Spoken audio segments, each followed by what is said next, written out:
শরদিন্দু বন্দ্যোপাধ্যায়ের ব্যোমকেশ কাহিনীর সজারুর কাঁটায় দীপার ভূমিকায় আপনারা শুনেছেন মঞ্জিমা চট্টোপাধ্যায়কে। মঞ্জিমাকে আমি জিজ্ঞেস করতে চাই, আহ, তোমার একটা প্রথাগত শিক্ষা রয়েছে মানে নাটকের ক্ষেত্রে আমি যদি বলি, এবং তুমি বহু বছর থিয়েটার করছো, থিয়েটারে অভিনয় করছো, তুমি গানও করো। আহ, এই অডিও এক্সপিরিয়েন্সটা তোমার কেমন হলো? মানে দীপার চরিত্রে অভিনয় করা, ভীষণ কমপ্লেক্স চরিত্র, লেয়ার চরিত্র, তোমার থেকে অন্তত 10-12 বছর বয়স কম, তো সেই অভিজ্ঞতাটা কিরকম ছিল?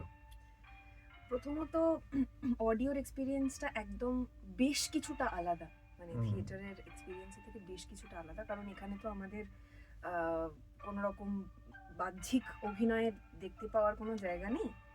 সেইটা আমার কাছে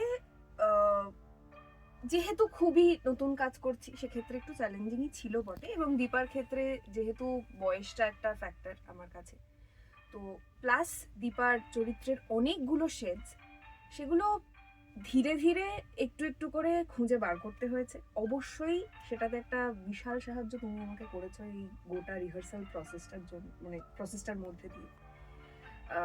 আমি বেসিক্যালি কিছু করিনি, আমি কিউজ দিয়ে গেছি দেবাশিস। হ্যাঁ, বাট সেইটা করতে গিয়েও অনেক কিছু নতুন নতুন জায়গা খুঁজে পাওয়া গেছে। মানে সেই কনভারসেশন গুলোর মধ্যে দিয়ে কি হতে পারে বা কি হতে পারতো, বিভিন্ন অপশনস, বা অনুচ্চারিত সংলাপগুলো, হ্যাঁ বেশ কিছু টেক্সট, সেইগুলোকে বার করা, সেই রকম ভাবে করতে করতে খুঁজে বার করতে হয়েছে।